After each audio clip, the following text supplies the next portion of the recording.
Hello, Voices from the Bench community. Pat Kuhn from Ivoclar here.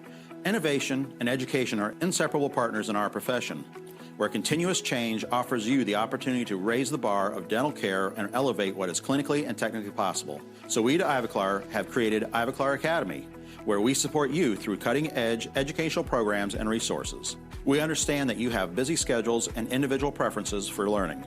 To help leverage your time and maximize your learning experience, the Academy has educational opportunities that are easily accessible and fit any learning style. Whether you are looking for an in-person program or for virtual education, Ivoclar Academy offers multi-channel opportunities that allow you to learn at home, in the classroom, in the office, or on the go.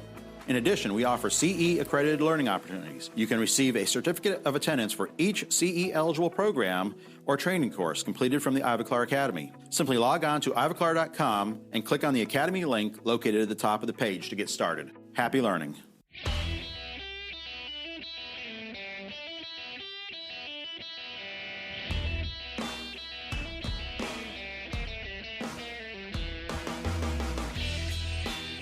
Welcome to Voices from the Bench, a dental laboratory podcast. Send us an email at info@voicesfromthebench.com and follow us on Facebook and Instagram. Greetings and welcome to episode 319 of Voices from the Bench. My name is Elvis. My name is Barbara. What's up, Barbara? A little busy this week? A little busy this week. Just a little. A little busy, a whole lot stressed. I saw a poll online about busy or not busy or kind of the same, and a lot of people are saying they're slow, but apparently that's not the case for Florida. I would like slow. Maybe just for a week. But I am stressed, but I am excited because when this releases, my is going to be in Mallorca. Yeah, I'll be leaving the next day after this episode drops. Yay. Yeah, so we're going to be spending 2 days at the exocad Insight meeting. Super excited. I don't think we've said that enough. Oh, man. There's no way I could say that enough. But be sure to keep an eye out on social media. Barb's got to remind me to take pictures because I'm terrible about it. Let's take some pictures of the event and some of the cool things we see going on and kind of showcase it for people. All right. And then, of course, be on the lookout. We will be showcasing some amazing conversations that we get with all the attendees and the speakers from basically all over the world, I think. Oh, yeah. For sure. Also remember that we are going to be in Florida at the FDLA Symposium in Orlando on June 7th and 8th. Right on. We will be in the Jensen Dental booth. The good people that brought us Mio and so many other amazing things were nice enough to provide us with a space to record all weekend. So I just saw the layout for the exhibit hall. I don't know if you've seen it, but as soon as you walk in, we are the first booth right in front of you.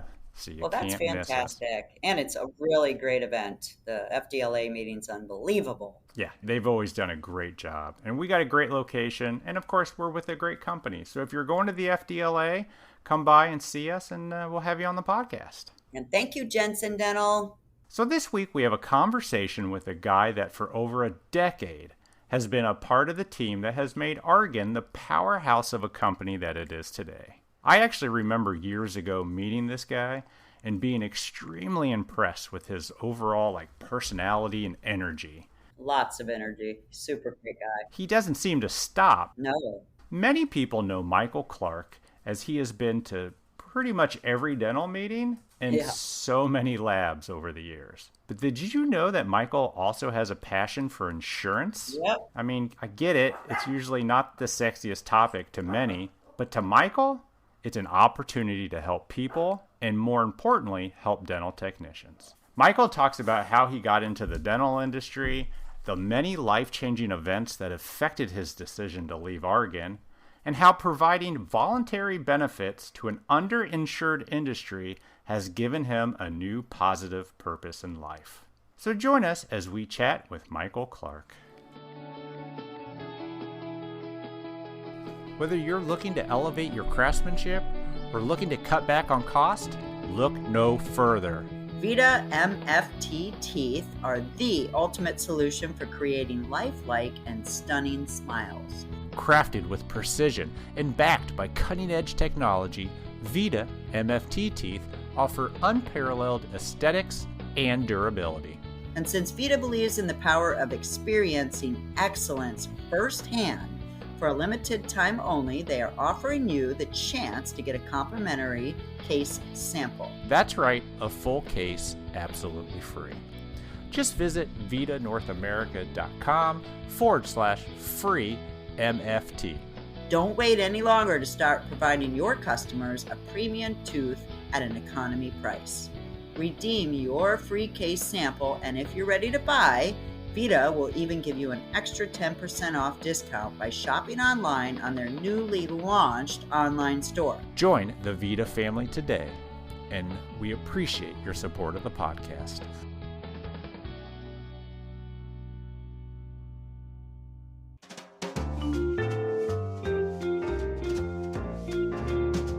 Voices from the Bench. The interview. We are super excited today.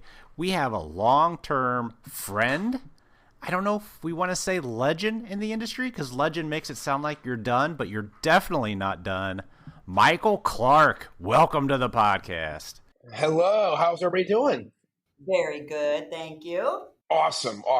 We are doing great, and like I mentioned, just super excited to finally talk to you, Michael. I mean, I've known you for as long as I think I've been in the industry, really. It seems like you've always been a part of Argon. Yeah, it's been a long time, right? Just over 10 years, and it's amazing the things that we did when I was at Argon and the advancements. I mean, gosh, I remember how we transformed that company from an alloy company, right? Just doing little basic ingots to the number one zirconia manufacturer of dental labs in North America.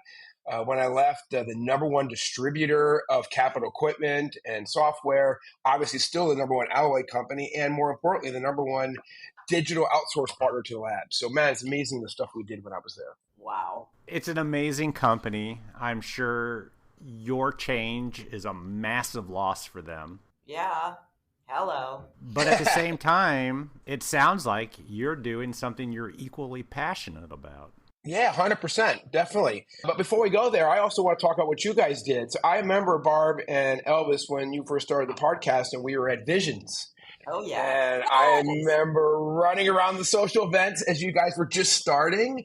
And I remember those early days, and wow, it's amazing what you guys have done. And I think I always remember when COVID happened, I was listening to every single episode on my cardio walks. Like it's just amazing what you guys did. So you guys have also done a phenomenal job over the years. Thanks. We appreciate that. And Argon's been a good supporter to us. We used to record in your booths a few times. Yeah, in Texas we did that, and at our second lab day, we always appreciated that partnership. I actually remember, so at the end of every episode, I take a audio tidbit and just stick it at the end, and it's usually something I edit out. Usually something Barb says, but anywho. Yeah. I remember those. Yeah. You are the only person that's ever mentioned to me that you hear them. And I have always appreciate that. You remember that? I would always call you, Elvis. I go, how'd you get that? It's the little things, right? I wasn't just kissing your butt and telling you I actually listened to your podcast, right? So it's legitimate. No, if you can tell me the last thing that's said on a podcast, that means you listen. Or you fast forward through the whole thing and just go to the end. I don't know. 100%. So, Michael, let's talk about how you ended up at Argon. I mean, you didn't come from a teeth background, did you? Oh, wow. Interesting. I didn't think we're going to go this direction. That's fantastic. So first of all, let me tell you, I grew up, my father is a dentist. Oh. And my mother's a veterinarian. So imagine that upbringing, right? So my dad was a general dentist. Yeah, it's pretty interesting, right? But no, I went a different path. My degree's in industrial and systems engineering from the Ohio State University. Yeah, baby. And there we go. And my first job out of college, I worked for this company called Rockwell Automation. So I figured I better use my engineering degree. And I was doing sales for them, and I was fortunate to get transferred to New York City. So I lived in New York City for a while. I did that for 5 or 6 years, became a manager. But, I got frustrated that the company just wasn't moving fast enough because I was, young and aggressive. And so I shifted and I went into the insurance business, and I hooked up with this company called Aetna. And I was wait a minute. You wanted fast and aggressive, so you went to insurance? Yeah, exactly. And the reason is because in the insurance business, believe it or not, the culture was if you did very well, they would move you up very quickly. Where at Rockwell, it was kind of like an old boys club, Yeah, I and get you you. just had to wait. Yeah. Yeah, you had to wait your turn. So I was with Aetna, rose through the ranks very quickly for many, many years at Aetna. And then I found myself in Philadelphia. And then my wife and I have our son. Our son's born. Mm-hmm. And I met my wife in Kansas City. And who am I to keep a new mother away from her mother? So when our son was born in Philadelphia, we're like, she's like, we gotta get back to Kansas City. So I tried to figure out a way to do that. And I left that and I went to this company called Delta Dental of Kansas. Okay. And I was out there for a bit, and then I became the president and CEO at age 36, and I moved down to Wichita, Kansas. Yeah. Man, so you And set out to do what you wanted to do so far. yeah, 100%, definitely. So you were the president of Delta Dental? President and CEO of Delta Dental of Kansas. Oh, so okay. remember, Delta Dental, like Blue Cross, you have the brand, but then you have independently owned organizations within the umbrella of Delta Dental, if that makes any sense. Okay, yeah, sure it does, yeah. Yeah. So I did that for a few years, and then I got the entrepreneurial bug, and I moved back to Kansas City, and I was an insurance broker, and I became an independent insurance broker, and was doing a great job, making a lot of money. And then a recruiter came and says, hey, there's this position, presidency for Delta Dental of Ohio, located in Columbus, Ohio. And I turned to my wife, I go, oh, we got to go. I mean, I'm a Buckeye, right? So I got to go to Columbus. So we moved to Ohio, and I did that for a while and had a great experience. And then I left, and I and two other guys had aspirations to build a DSO. Like this is many, many years ago when DSOs were first starting. Like DSO? Like dental? Yeah, Barb, you might have known this about me. So there were hold on. Like why? Because of your dad? No, so I wanted to buy dental practices. Wow. And so I had two partners. I had a dentist as a partner and a tech guy. And we came together and said, hey, look, we have a model. We feel like we can really work with these dentists and show these dentists how to maximize chair time, right? That's how you make money in a practice. And we had a unique connection because Bank of America at this time was the largest lender to dentists. Yeah. And that division was located in Columbus, Ohio, where I was living. And I knew the guy that was running that division. So I I had an inside track of some practices that were looking to leave. And we knew the guy that was running that division. And our strategic plan was to get 8 practices. It's not so easy to teach a dentist how to do things differently. Yeah, like ask any dental lab, right? Any dental lab that question. And, the practices we bought, they weren't doing, office hours on Friday and Saturday. And we wanted to maximize chair time. So we couldn't get them to come in on Fridays and Saturdays, right? Oh, jeez. They only want to work 3 days a week. Come on. Yeah, exactly. But we had a great experience. It was phenomenal. And I was doing okay, but the money wasn't huge. And then a recruiter came by and said, hey, there's this company called Argan, and they're in San Diego, and they're in the dental lab. And of course, I'm like, dental lab? Wait, isn't that just a huge bill the dentist pays? Right. And so I started doing my research, and then Anton and I got connected. And this is where my life changed. So I really didn't have to leave what I was doing. But I would tell you, anybody who's met Anton in person, and you talk to Anton, he is so inspirational. He is such a lure, and we hit it off. Like we had this great connection. And this is at a time when Argan was really making a transformation, right? Really shifting away from being an alloy and refining company. And so I was brought on board in 2013 to help run the sales and marketing team and be a partner in running the business. And got to know the Wolf family, Bertie and Jackie Wolf and Andy Rivette, and of course, Julie Wolf. Julie Wolf was starting about the same time I was starting and fell in love with the family, fell in love with the culture. Just phenomenal. Special. Oh, it's very special. Every single person. As a matter of fact, Bertie was like my son's grandfather. Like my son never met his grandfathers. They're always passed. So Bertie was my son's grandfather. That's great. Yeah. And so moved to San Diego and just had a great run and a great time. But something came up in my life, and this is a little personal, but I think it's important to share. And And the more I share it, it actually helps me. So I had some personal tragedies happen to me right towards the end of my career, which is ultimately the reason why I left. So go back to September of 2022. On my birthday, which is 9/11. So Barb and Elvis, you can never forget my birthday now, September 11th. Yep. Okay. Mine's 9/10. You're a Virgo. Oh, that's right. 9/10. I forgot it. That's right, Barb. Oh, perfect. I won't forget it now either. And so it's a Sunday morning. I had a great plan with my family on my birthday. And I woke up that morning and I got a phone call from my best friend's wife. And my best friend and his wife were in Phoenix. They were about to go to the Cardinals-Chiefs game. My best friend's wife calls me and says, "You're not going to believe it. Derek passed in his sleep. 54 years old, had no health issues, unexpected." I was devastated. Wow. So she's now running back to San Diego to tell their daughter, okay? A couple hours later, the doorbell rings. Their daughter shows up at my house.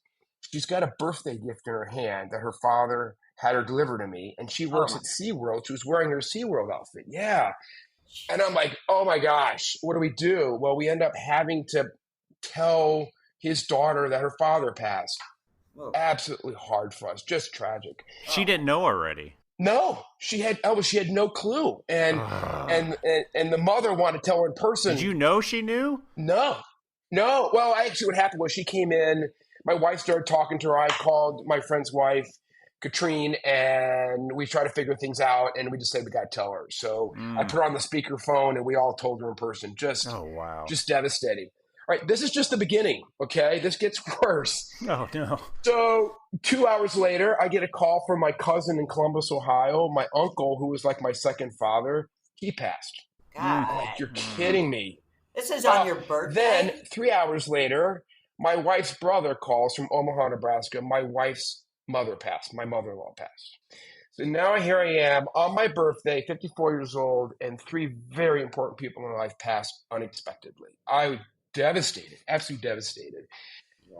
Had a really hard time getting through everything, as you can probably imagine. And it was great to work with a team at Argon, an executive team, and being understanding and understanding what you got to get better and healthy. And so it was a tough month or two. I was going through multiple funerals, traveling, and just having a hard time and trying to get a little better. But everybody was very understanding to me. Then another shoe drops. And then you go to Chicago Midwinter 2023, about 1 year ago. Yeah, last year. Yep. And I'm running the show for Argon. And all the stuff and the 8-ring circus we got going on and events going on and everything. And I'm at breakfast with Anton and Andy Rivette and a broker, and my sister calls, and my dad is rushed into the hospital. Yeah. And he had been battling Parkinson's for many years, and they were saying, you need to get here now. So in the middle of Chicago on Friday, I had to drop everything, fly back east, and then a week later, my father passed. And now here we are in March, and I'm turning to my wife and son. I'm like, what the heck does this mean? Like, this is too much. And this just kind of set me over the edge. And so I went to Anton and the team and said, guys, I'm sorry, but I need to get better, and I need to leave. I need to take care of myself, and I can't get better, keep working here. And more importantly, I can't perform at the level I need to perform. And so I also didn't want to let the team down as well, right? It was a combination. And so I had no plans.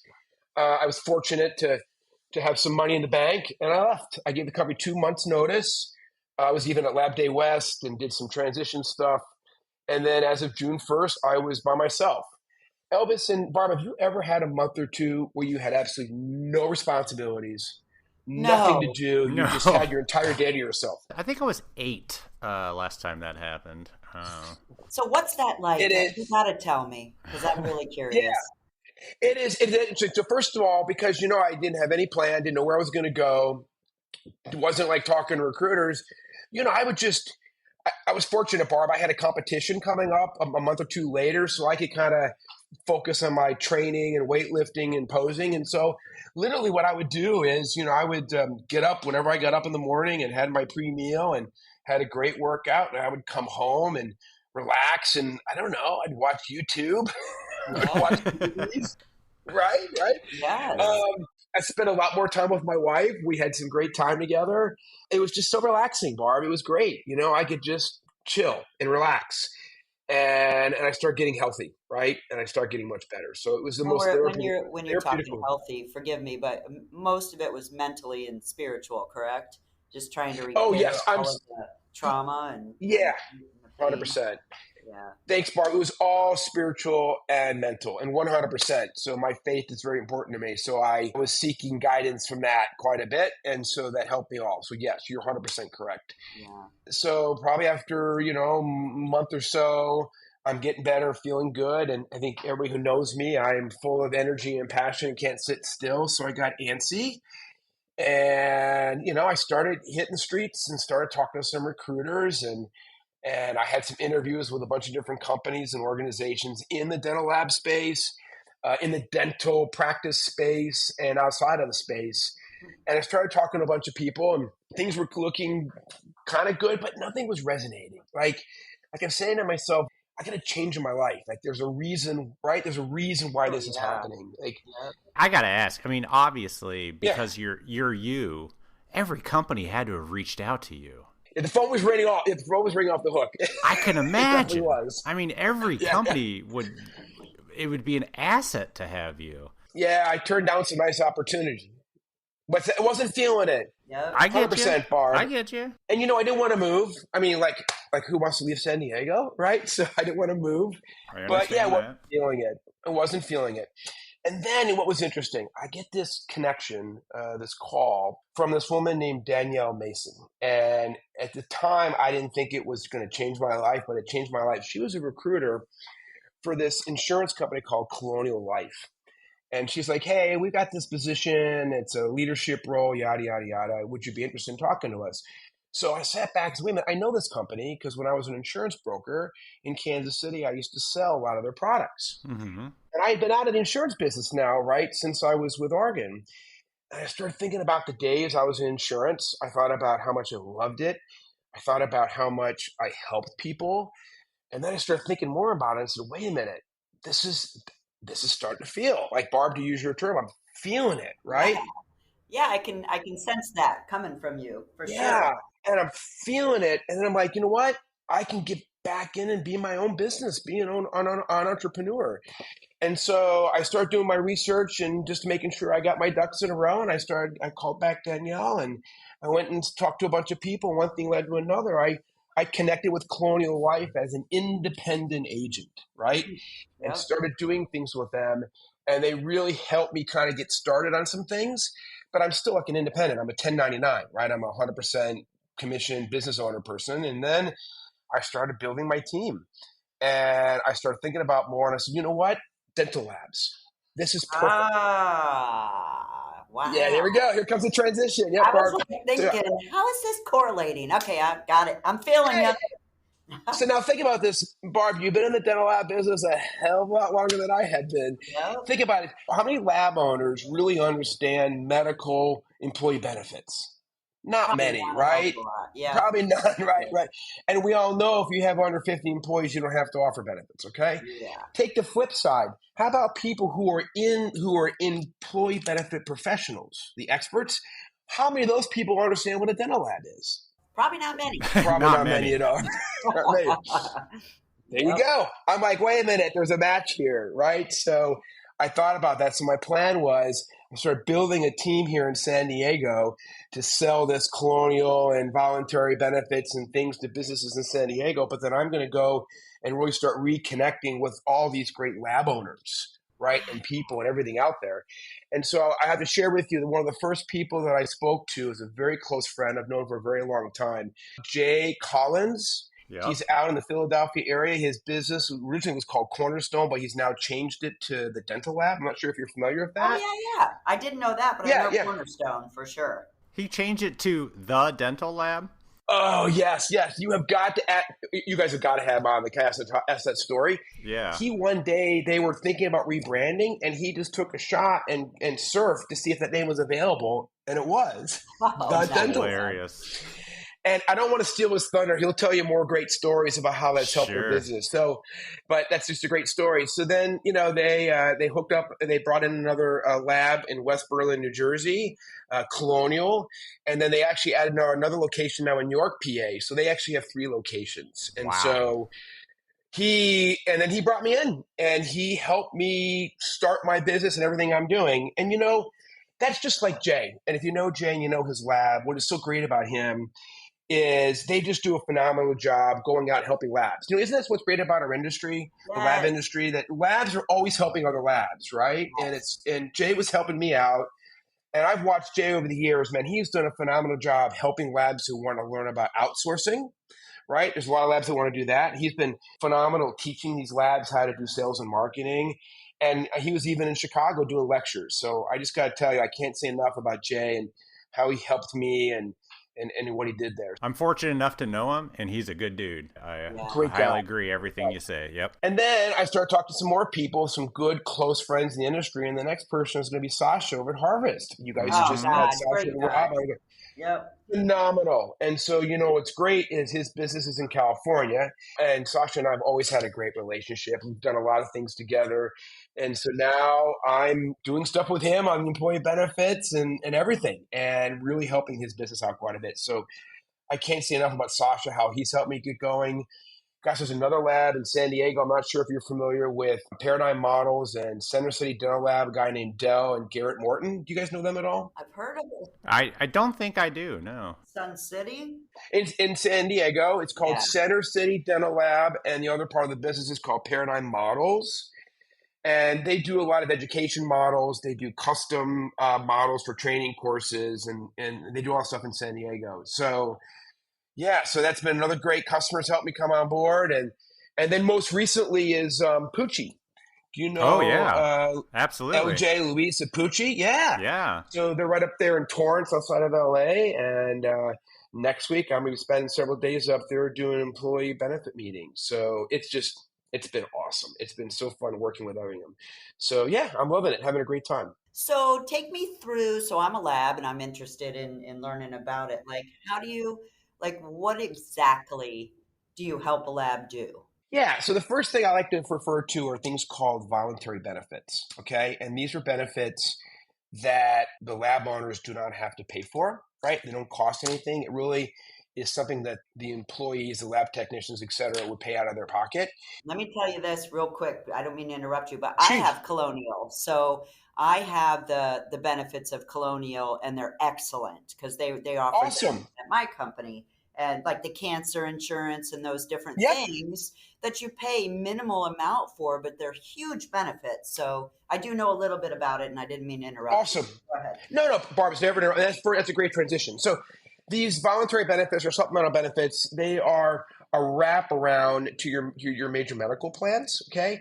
And when the benefits are paid out, it's cash sent directly to the person, right? To the person who owns the policy. So it's not something that goes to the hospital or the doctor or the pharmacy or the ambulance, right? And when the person gets paid for the benefit, they can do whatever they want. So let me give you an example, and I think you'll start to understand how I'm helping labs and lab owners and whatnot. So here's a real live example, and I don't want to say the name of the lab or the person, for confidentiality, right? But I will say that my customer, one of the members of the lab is a lab tech, right? It's in the ceramic department. He bought an accident policy, okay? Mm-hmm. And the accident policy costs him $15 a month. Yep. And they run payroll every 2 weeks. So that's $750. And then it's pre-tax. So it's like a cup of Starbucks coffee, right? Is what it costs you. Sure. Okay. Yep. Yeah. So this guy has got a bunch of dogs. You guys, I forget. Do you guys have dogs? Are you dog people by any chance? I'm the one with the herd. I have 2 ex-dogs that are still my dogs, but yeah. Okay. And I've got dogs in my house. But when you have dogs, what happens is you've got toys that are like laying everywhere around your house, right? At least in my house they are, because they're playing around, they're dropping them off, the squeaky toys, right? So same thing with this guy. Toys are laying everywhere, okay?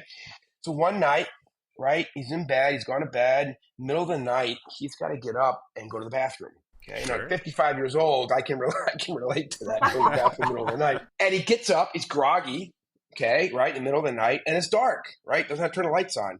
He's walking to the bathroom in his house, in his whatever, freaking trips over one of those darn toys, like his dogs, falls and snaps his leg.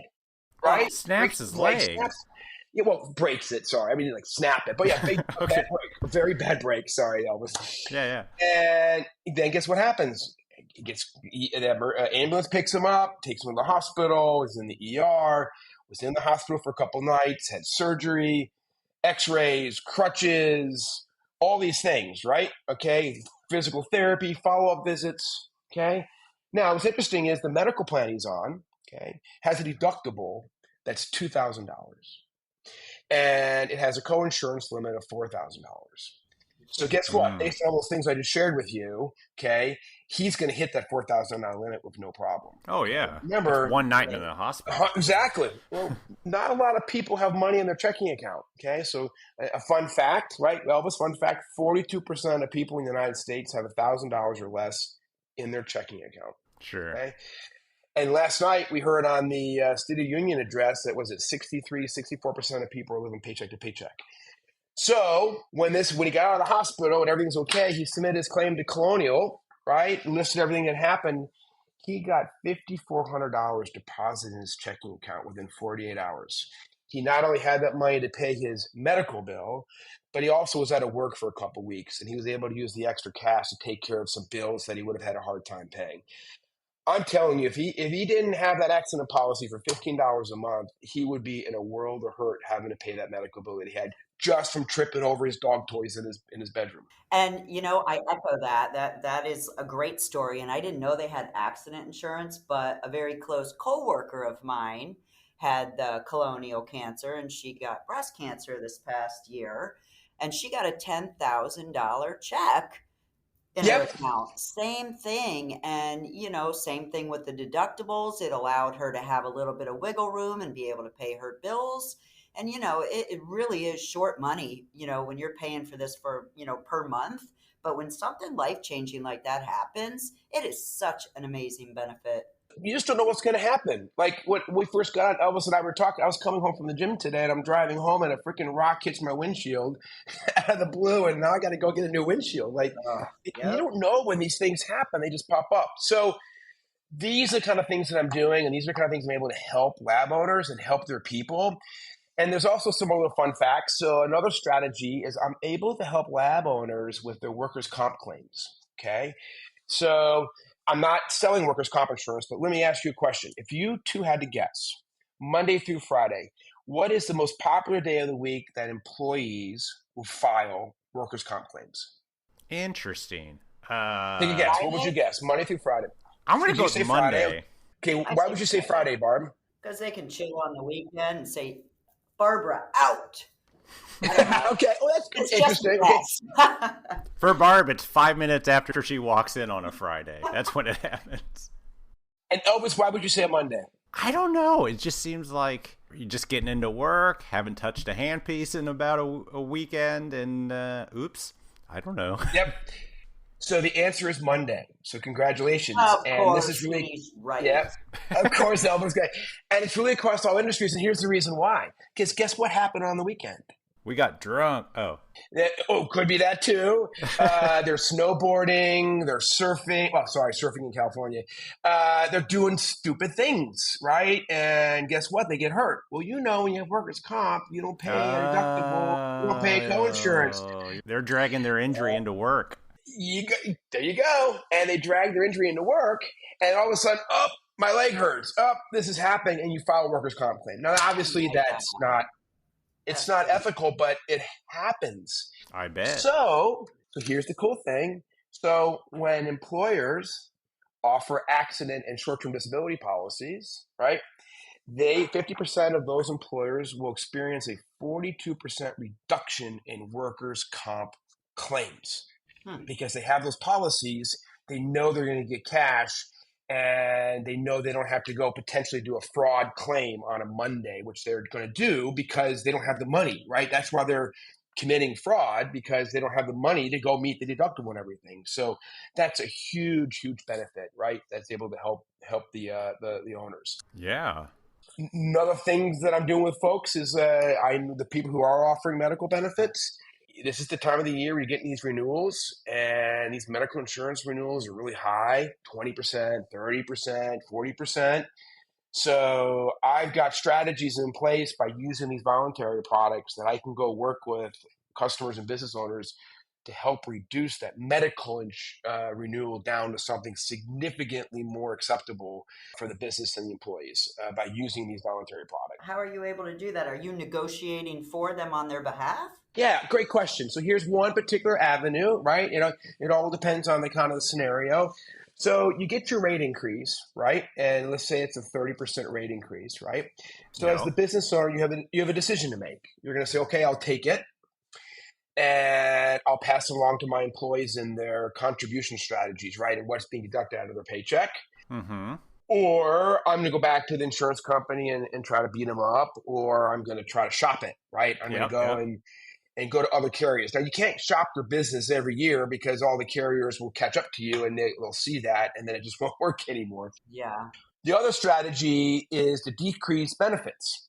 So in other words, that's to increase the deductibles, increase the coinsurance, increase all that. And when you do that, the insurance company will lower the premium, right? It'll bring it back down. So here's the strategy. I like the way you say that. Here's the strategy. You do that. You increase the deductible or out-of-pocket maximum, and you work with the company to get that rate down. But then what you do is you purchase an accident policy as one example. That's $15, $20 a person a month. And then what you say to your teams, hey, everybody, look, we got a 30% rate increase, a huge number. We did not want to take $200 more out of your paycheck every month, whatever. Here's what we had to do to get this thing down to a better level, or to keep it as a pass on the renewal. So unfortunately, we had to increase our deductibles and coinsurance. But don't worry about it, because what we did is we went and purchased this policy for you.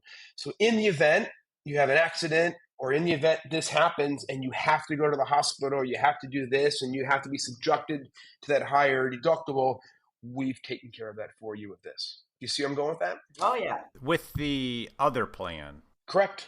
Yeah. 100%. It's kind of a neat little, yes, that's worked with some customers. Yeah. So you can see I just don't do the voluntary. So I'm also working with customers just to be their insurance broker. So I'm not just solely voluntary. I mean, that's kind of my primary and what I drive with. But a lot of customers will come up to me and says, Michael, why don't you just be my overall broker? Handle everything. Just do it all for me. I said, sure, no problem. I'll help you out. So, wow. Well, what I like about it is, insurance, you're passionate about it. Dental labs, you're passionate about it. It just seems like it makes sense.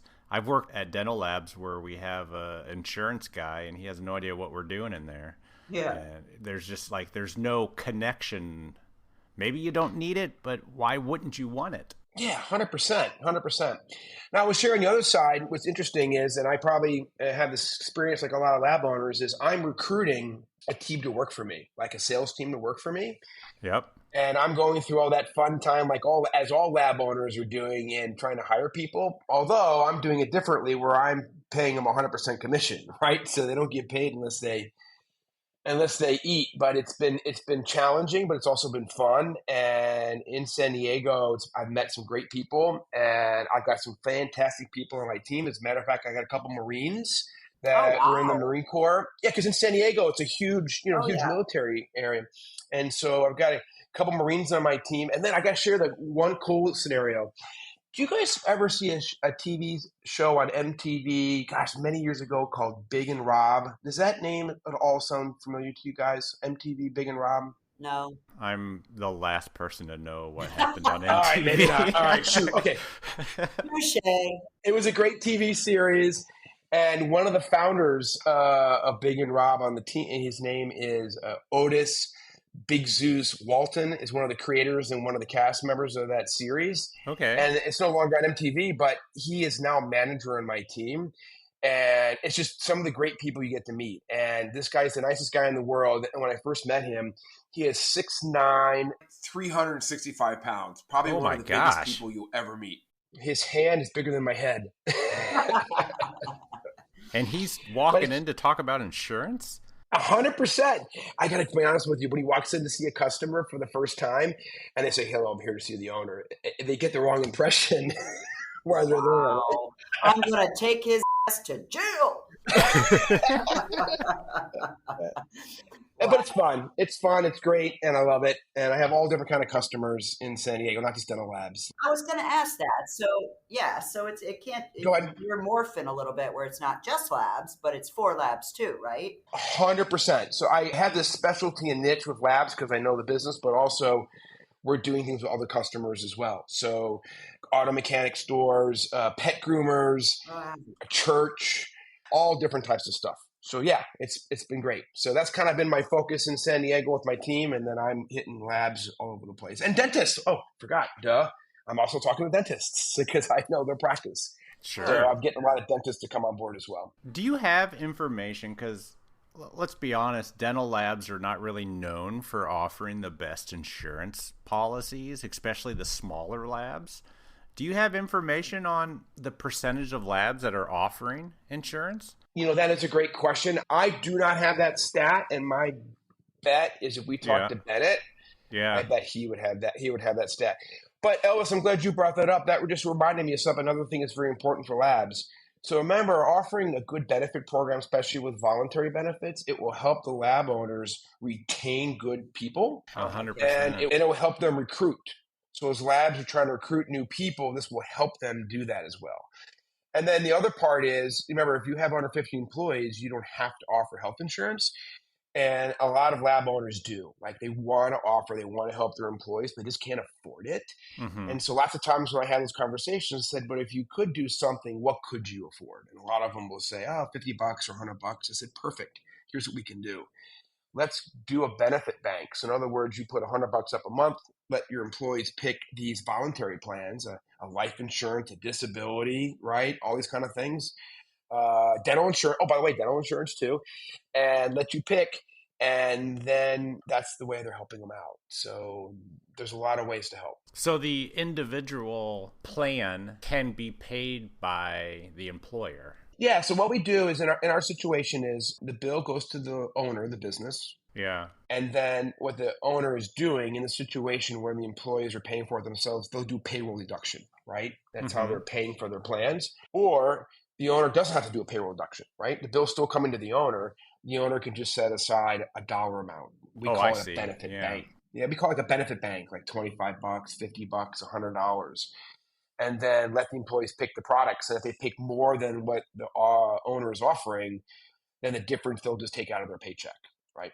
Yeah, that's what they do. That's what they do with us for sure. Yeah. Another fun fact is when you're offering these products, right? So this will also help reduce your workers' comp premiums. So how is workers' comp premiums paid? It's based on payroll, right? That's how you pay your workers' comp premiums. So if your payroll is being reduced by offering more benefits as payroll reduction, now your payroll goes down, you pay less in workers' comp premium. And then also there's this thing called VITA payroll tax, right? That's like 7.65%. It's based on payroll. So you can say by offering voluntary benefits, you reduce worker comp claims, you can reduce worker comp premiums, and you can reduce your payroll taxes. You can increase your retention, and you can increase your recruitment of new employees. I mean, Elvis and Barb, what could be better? Things. No, seriously. And you can do all that, and the owner doesn't have to pay a penny for that. I mean, come on. Why wouldn't you want to talk to me about that, right? Honestly. This is why I don't own a business. Yeah. It sounds confusing. Yeah. There's so much to think about. Back to the benefits. So I'm curious. So I know about cancer and accident. What else is there out there that people can sink their teeth into and get? I'm sure there's a ton. Short-term disability. So short-term disability is pretty important, right? Yes. Help protect your income, right? Long-term disability, right? That's becoming pretty important. Yeah. Pretty soon, we're going to have something called long-term care that we're able to offer.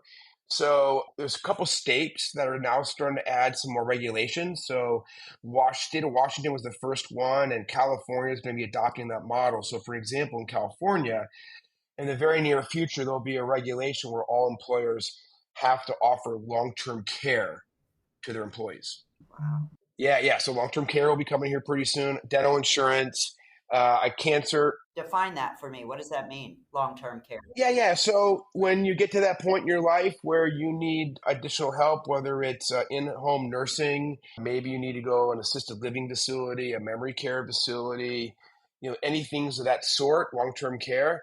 So having long-term care insurance, then when a loved one is in that situation, then they will have money sent to them to pay for those expenses. So basically, it's paying for that care ahead of time. Why do you think that the states are making that law? I'm curious. The reason I'm asking, my father is in a memory care facility, and he's been in there only 3 weeks, so it's a little near and dear to my heart. Unfortunately, he was smart enough to get himself long-term care, so we're involved in that whole thing. But why would a state mandate that? Just curious. I know it's a crazy question, but why?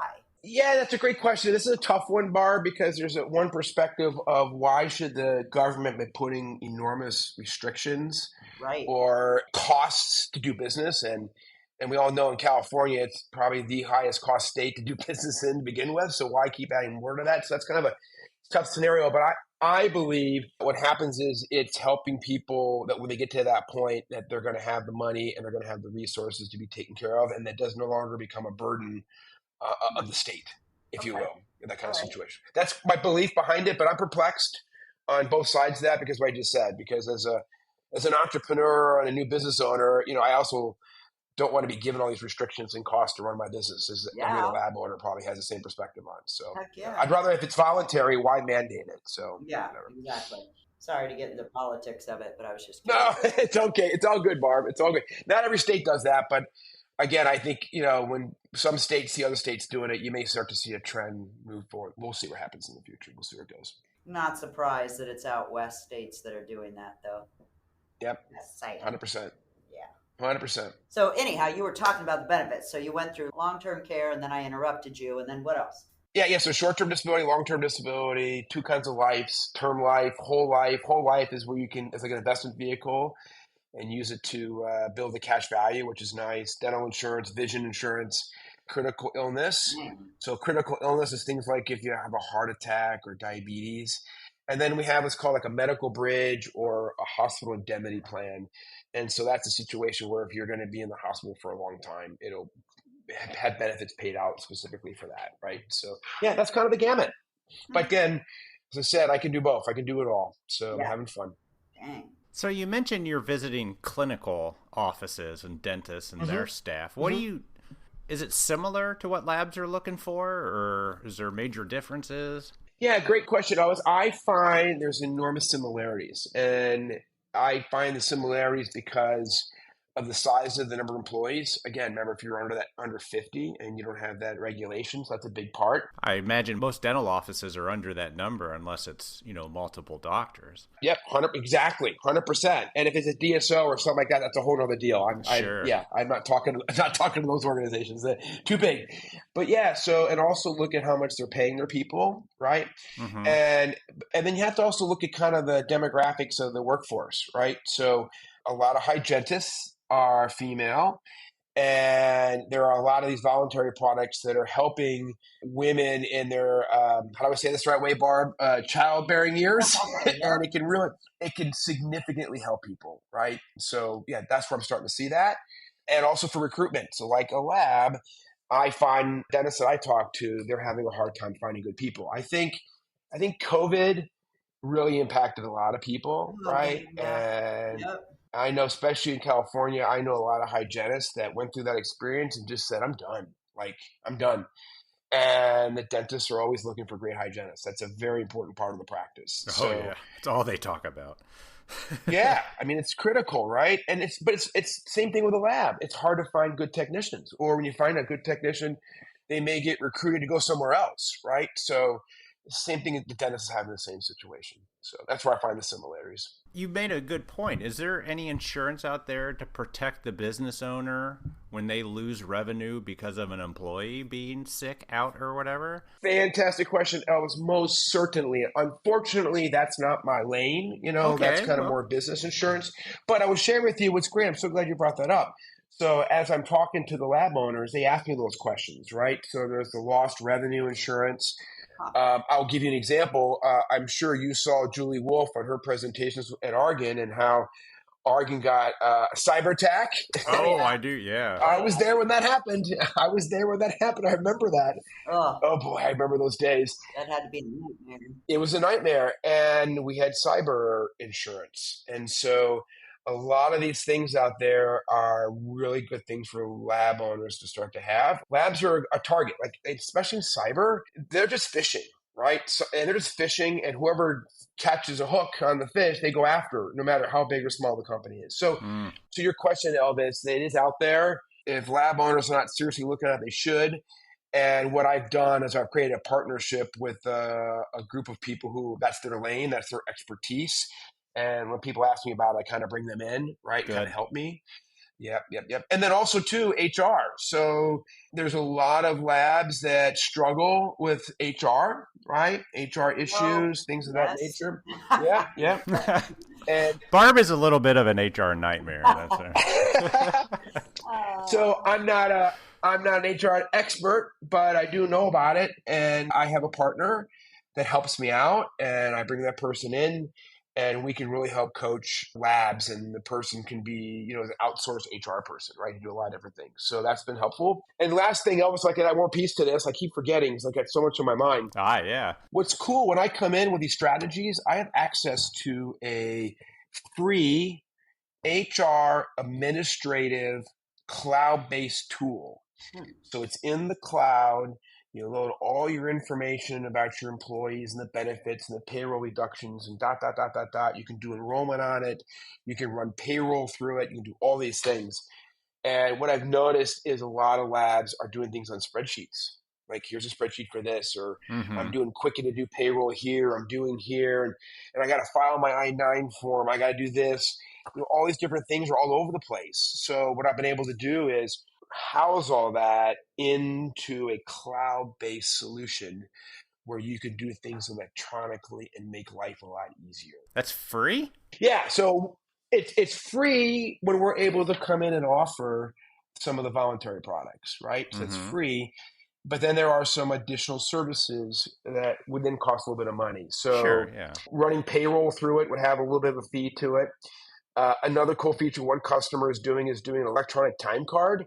So they're setting up a kiosk with an iPad in the lab, and people go in with a code, and that's how they do their time cards. Nice. So instead of punching a clock and turning into somebody and manually adding up those times in a spreadsheet, because we're humans and we're adding things up and we may be off on the hours, it's better to go do it electronically, pulls it into the cloud, and now you can run your payroll a lot easier, right? And then you can do all that kind of stuff. So I forgot to talk about that. That's also there. So you can see I got a lot of things going. Yeah, you do.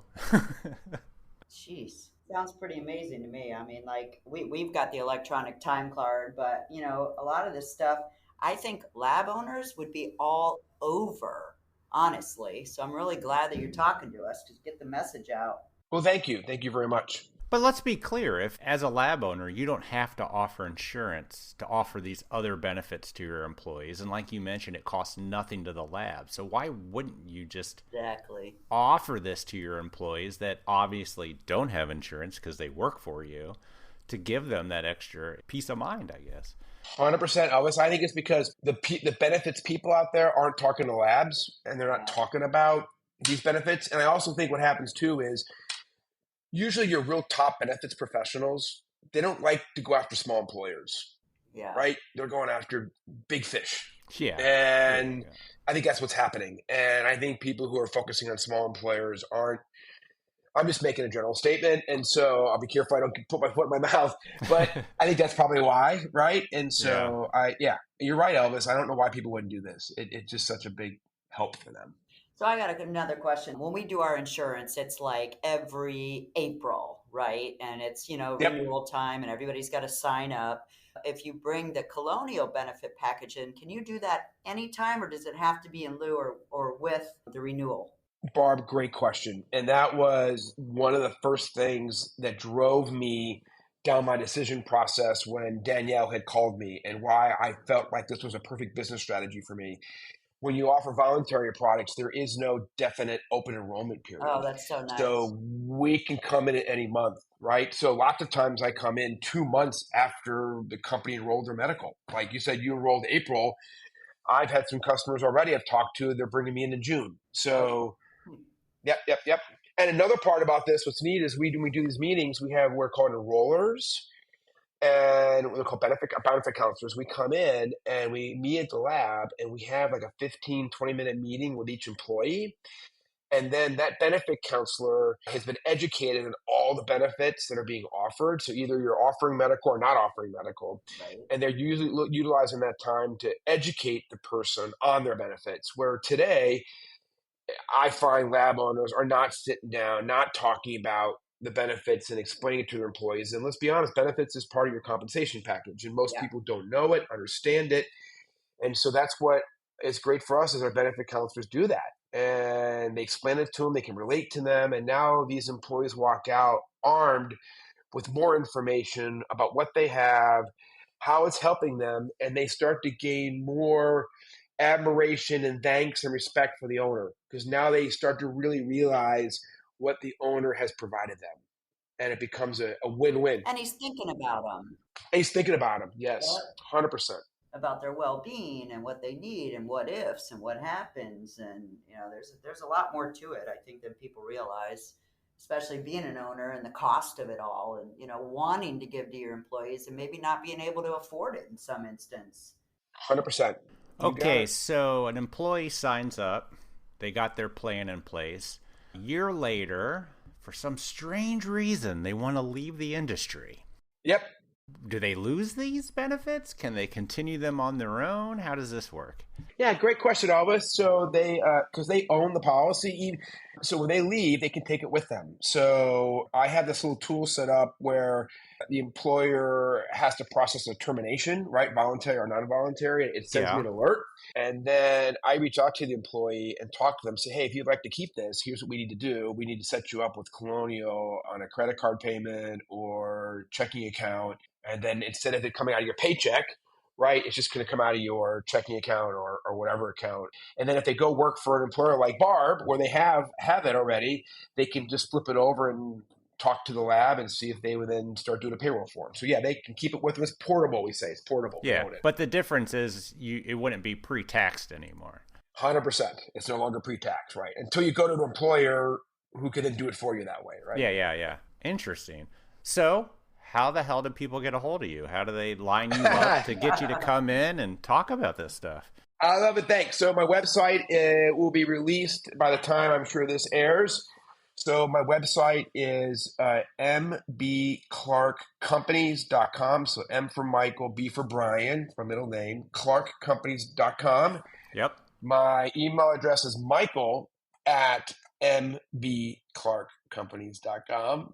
Perfect. Or you can always call or text me. So for those of you who've known me in my Argon days, my mobile number has not changed. For those of you who don't know my number, it is 858-956-9117. 858-956-9117. So you can ping me any way you want. And even though I'm in San Diego, trust me, my phone rings all hours of the day. And so I'm up early, so it doesn't matter when you call me, I'll be there. Awesome. That's fantastic. Now, before we sign off, I want to talk to you about this whole how ripped you are and how you got into this. Oh, no. We are talking 1970s Arnold Schwarzenegger ripped, right? I mean, we're talking like, holy schmoly. How did you get into this? Has this always been a thing? Yeah, great question, Elvis. So, I've been lifting weights for years, right? And I've always loved it. And people have always said to me, hey, Michael, why don't you try bodybuilding, right? And I've always been natural. So first of all, I've never taken any enhancements, as we like to say. That's in the bodybuilding world. You're either you're enhanced or you're not enhanced, is what we like to say. And I've never done it. So then it's really weird, Elvis. I won't forget this. It was Thanksgiving Day, 2018. Yeah. Woke up Thanksgiving morning and I said, I don't know, a switch went off my head. I said, you know what? I'm going to do it. I'm going to try this thing out. On a day you're supposed to eat the worst. Yeah, exactly. I don't know why, but it happened, right? So, of course, I didn't start that day. But the next day I said, okay, first, I got to figure out, can I stop drinking for 2 weeks? Oh. Because if I can't get ripped to be drinking all the time, right? And I Yeah. love my wine. I love my wine. So I was able to flip off drinking wine for 2 weeks. I said, okay, I can do this. Yep. And then I said, I'm going to go find a trainer that can help me and coach me. I don't need help on the lifting. I just need help on the food and the cardio and to be, looking at me and give me advice. And so I found a guy in San Diego. His name is Derek Farnsworth. He actually was on the Olympia stage, which is the pinnacle for bodybuilding, was called the 212 category. And he has become such a big thing in my life. It helped my life. And he's a no BS guy. He holds my feet to the fire and he tells me when I'm slacking and he can see like if I'm stressed, because like every week when I get up in the morning, I've got to take pictures in certain poses and send it to him. And he looks at me and he gives me coaches and he can tell when I'm stressed because you're holding water from cortisol and all these things, right? Wow. So I started out, I was 220. Okay, so I'm 5'6", 5'6.5". I started at 220 in that December timeframe. My first competition was the following July. I was on stage 168. Wow. And I took second place. I compete in the 50 to 60-year-old category. And then a year later, I went to another competition and I took first. Wow. And I also took second overall. And then that one competition I first was at where I took second, I went back to that one. I won that one. And then I went to this competition in LA called Ironman Magazine. It's not the running Ironman. It's a bodybuilding magazine. Yeah. And I was there 2 years ago. I took third, and then I took second last year. And right now I'm exactly 20 weeks out from that competition again this year. And so I want to go back and win it. That's fantastic. And so, dang. Yep. Good It's hard. The amount of discipline that you must do is amazing for that kind of thing. Because you're right. It's not just lifting weights. It's changing everything else that goes into your body, and it's just amazing. And it's tough. Well, Elvis, you're a salesperson, and Barb, you're a salesperson at heart. You can understand this. So it's all about being disciplined and following a process and never letting go. Just keep going. That's all you do, right? So I will tell you, I think we all can relate this in our age categories. So I learned that if I try to bulk up and then come back down to be more ripped at the competition, the elasticity in my skin is no longer what it was like in my 20s, right? It doesn't want to snap back. And remember, we're natural. And by the way, we get tested. I get drug tested these competitions, and I do polygraphs and everything. So I've learned this last year, I've stayed leaner longer. So this year, at the beginning of the year, I was 9 pounds lighter than I was last year. So I think going into Ironman this year, I'm going to be the best ever, my shape ever. So I'm really stoked about it this year. So, and it's a great outlet, Ellis, I know but it's my mental escape. When I'm in the gym in the morning, I'm jamming to music. You would not recognize my personality. I don't talk to a person. Like I don't talk to anybody. I'm a loner in the gym. Yeah. I love it. I think Barb and I can relate with running. Yeah, we're both runners and we don't talk. Yeah. It's our escape. It's how you get away, and it gets you moving. And hey, have you guys ever gotten the runner high? Oh, all the time. Every time I run. Yeah. Every time you do. So does it just feel like you're floating when you're running? Oh yeah. You feel like you're on, like, I don't even know. You feel like you're a freaking mad woman. For me, man, I'll just start going and I feel like $1 million and like I'm floating and I could just kill or kick ass somehow. I don't know. It's crazy. Not kill. You got to edit that out. Okay. For me, I always go out for a run anticipating my distance. And then I shortly go through this, I'm not going to do it. And then I go through this, I wish I wasn't doing this. And then I hit this point where it's like, I think I could do this for 30 miles straight. Yep. That's my high.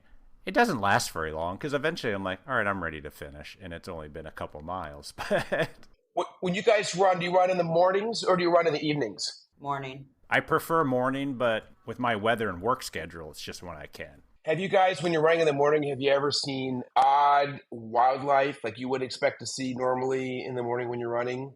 Yeah, and I always look it up. You always look it up? So I'll just share a story. So I would do cardio in the week, early in the morning while I walk outside. And I've seen the craziest things. Like I've seen bats here in San Diego in the morning when I'm walking. We have a lot of coyotes. one time I came across 3 coyotes and they started doing a triangle pattern around me. I'm like, this is not good. And I was really nervous, but fortunately they walked away. But I had to share with you the thing that scared me the most. So it was a couple of weeks ago, I'm walking, it's like 4 a.m. and it's dark out and I see what looks like to be a cat. And I get closer and I'm thinking, there's no cats around here because there's coyotes, right? I get closer and I stop. I freeze in my tracks. I look at it and guess what? It's a Bobcat. Skunk. Oh. Skunk. And it turns and it looks at me and it sticks its tail up.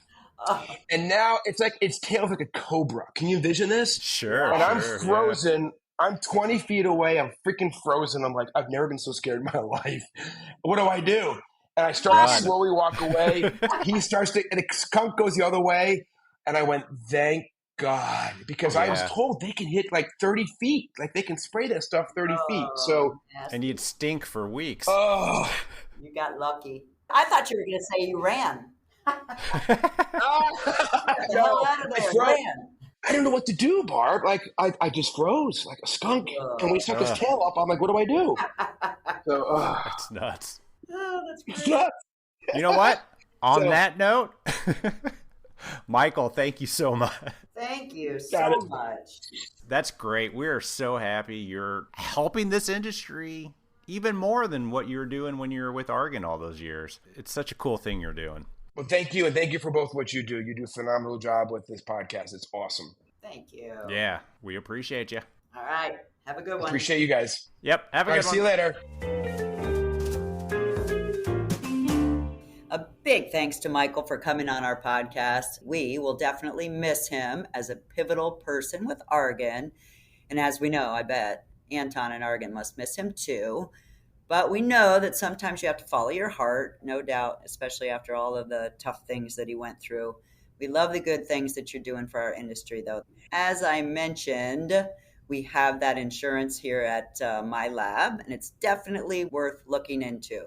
If you guys are lab owners or managers, head over to mbclarkcompanies.com to check out how he can help you retain and attract new technicians. And if you're not an owner or a manager, go tell them to listen to this episode. It's really, really great. It's a win-win for everybody in the lab. Seriously, it's a simple thing that everybody can do for their labs. So do it. All right, everybody. We're going to continue our time in Spain, and we will talk to you next week. All right. Bye. See ya.